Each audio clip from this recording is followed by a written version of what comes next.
नमस्कार विद्यार्थी मित्रांनो, स्टडी फ्लो अपडेट्समध्ये आपलं पुन्हा एकदा सर्वांचं स्वागत आहे। तर मित्रांनो, uranium corporation of India limited म्हणजेच UCIL मध्ये वेगवेगळ्या पदांची पदभरती सुरू झालेली आहे। त्याची ऑफिशियल PDF आपल्या समोर आहे।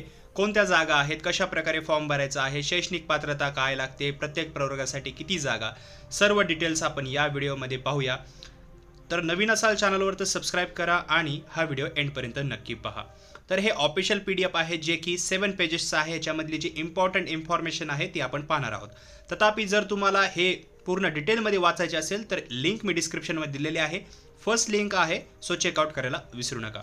तर बघा, सर्वप्रथम याच्या ज्या इम्पॉर्टंट डेट्स आहेत त्या इथं दिलेल्या आहेत। ज्या जागा निघालेल्या आहेत त्या आपण पुढे बघूया। सर्वप्रथम बघूया की फॉर्म कधी भरू शकता। तर 1/12/2025 ही opening date for online registration आहे। 1 तारखेला याची लिंक ॲक्टिवेट होईल। जशी होईल तुम्हाला सांगितलं जाईल त्या दिवशीपासून तुम्ही फॉर्म भरू शकता 31/12/2025 पर्यंत, म्हणजे जवळपास तुम्हाला 1 महिना याच्यामध्ये दिला जाणार आहे फॉर्म भरण्यासाठी।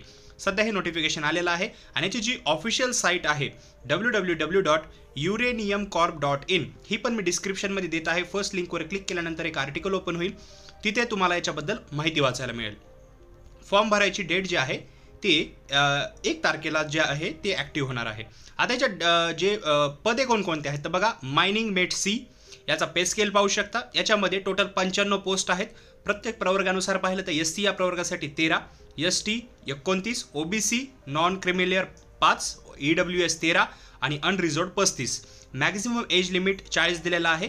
In case of mining mate the maximum age limit म्हणजे जे मे बी रिलॅक्स्ड, म्हणजे जे SC प्रवर्गातील उमेदवार असतात, ST प्रवर्गातील उमेदवार असतात त्यांना म्हणजे एज रिलॅक्सेशन आहे ते सुद्धा देण्यात आलेलं आहे। आता या पदाचं क्वालिफिकेशन काय आहे तर बघा, जे फॉर अंडरग्राउंड माइन्स 79 वॅकन्सीज आहेत। क्वालिफिकेशन आहे valid unrestricted certificate of competency to work as mining mate foreman applicable. जर मायनिंग मेटचं जे सर्टिफिकेट आहे ते तुमच्याकडे असलं पाहिजे। वर्क एक्सपिरियन्स जे आहे ते असला पाहिजे कमीत कमी 3 वर्षाचा। For open cast mines 16 vacancies ज्या आहेत त्याच्यामध्ये, तर त्याच्यामध्ये तुम्हाला असंच एक सर्टिफिकेट पाहिजे मायनिंग मेटचं आणि वर्क एक्सपिरियन्स पाहिजे 3 वर्षाचा। तर अशा प्रकारे याचं जे क्वालिफिकेशन आहे ते दिलेलं आहे। दुसरं जे पद आहे ते आहे वाइंडिंग इंजिन ड्रायव्हर B याचा पे स्केल पाहू शकता। याच्या टोटल 9 वॅकन्सीज आहे। ST या प्रवर्गातील उमेदवारांसाठी 3, OBC 1, EWS 2 आणि अनरिझर्व्ड 3 असं दिलेलं आहे। आणि ह्याच्यामध्ये जर आपण मॅक्झिमम एज लिमिट याची पाहिली तर 32 वर्षाची एज लिमिट दिलेली आहे।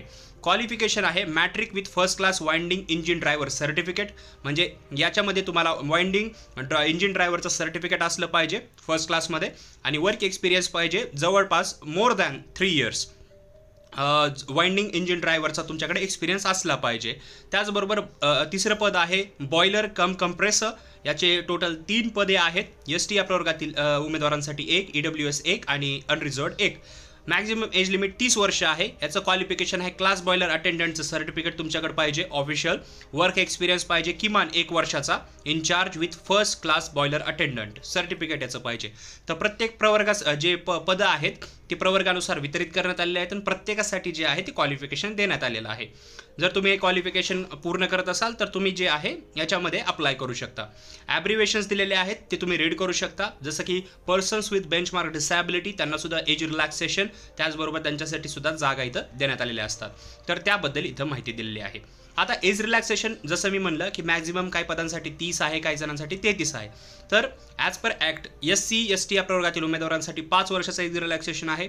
अदर बॅकवर्ड क्लास म्हणजे OBC नॉन क्रिमिलियर यांच्यासाठी 3 वर्ष। जे PWD अनरिझर्व्ड किंवा EWS मध्ये येतात त्यांना 10 वर्ष। SC ST मध्ये येत असतील PWD स्टुडंट्स तर त्यांच्यासाठी 15 वर्ष आणि OBC मध्ये येत असतील तर त्यांच्यासाठी 13 वर्ष। त्याचबरोबर डोमासाईल ऑफ JK जम्मू काश्मीरचे डोमासाईल ज्यांच्याकडे आहेत त्यांना अतिरिक्त रिलॅक्सेशन याच्यामध्ये दिलं जातं। पे स्केल आणि अलाउन्स तुम्ही रिलॅक्सेशन्सबद्दल वाचू शकता। आता सिलेक्शन प्रोसिजर कशी आहे तर बघा, final selection for a post may be made through written test. तर याची रिटर्न टेस्ट होईल किंवा ट्रेड टेस्ट किंवा ज्याला आपण सायकोमेट्रिक टेस्ट म्हणलं जातात, तर ती परीक्षा होईल। परीक्षानंतर मेरिट लिस्ट वगैरे येईल आणि त्यानुसार आता ह्याची पूर्ण माहिती जी आहे ती अजून यायची बाकी आहे। हे सध्या एक नोटिफिकेशन आहे की 1 तारखेपासून याचे ऑफिशियल फॉर्म्स जे आहेत ते सुरू होत आहेत. ऑफिशियल याची जी UCILची जी ऑफिशियल साईट आहे त्याच्यावरच यांचं जे आहे ते जे ॲप्लिकेशन आहे ते स्टार्ट होणार आहेत. यांची ऑफिशियल साईटवर जाऊन तुम्ही फॉर्म जे आहे ते भरू शकता. 1 तारखेपासून आणि याची फीस जी आहे ती तुम्हाला 500 रुपये पडेल, म्हणजे मिनिमम 500 रुपीज याची फीस पडणार आहे. तुम्हाला तिथेच तुमची प्रोफाईल वगैरे क्रिएट करून जो फॉर्म आहे तो सबमिट करायचा आहे आणि ऑनलाईन जे आहे ते फॉर्म भरायचा आहे. फॉर्म भरण्यासाठी जे डॉक्युमेंट्स लागतात ते क्लास 10th किंवा हायस्कूल सर्टिफिकेट, जे जर तुम्ही प्रवर्गातून येत असाल तर तुमच्याकडे ते सर्टिफिकेट असले पाहिजे. SC ST OBC प्रवर्गातील सर्टिफिकेट असलं पाहिजे जर तुम्हाला आरक्षण क्लेम करायचं आहे. व्हॅलिड फिजिकली चॅलेंज सर्टिफिकेट पाहिजे जर PWBD म्हणजे जे बेंचमार्क डिसॅबिलिटी स्टुडंट्स असतात त्यांच्यासाठी सुद्धा सर्टिफिकेट असतं ते व्हॅलिड असलं पाहिजे.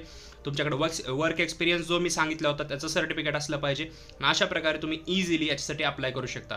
1 तारखेला जसं याची लिंक ॲक्टिवेट होईल आणि जसं याची इतर माहिती जी आहे जसं की समजा अजून काय पदं ॲड होतात का किंवा रिड्यूस होतात का, त्याचबरोबर लिंक ॲक्टिवेट झाली आता प्रोफाईल कशी क्रिएट करायची वगैरे, तर ह्या सर्व डिटेल्स मी तुम्हाला लवकरच सांगेल.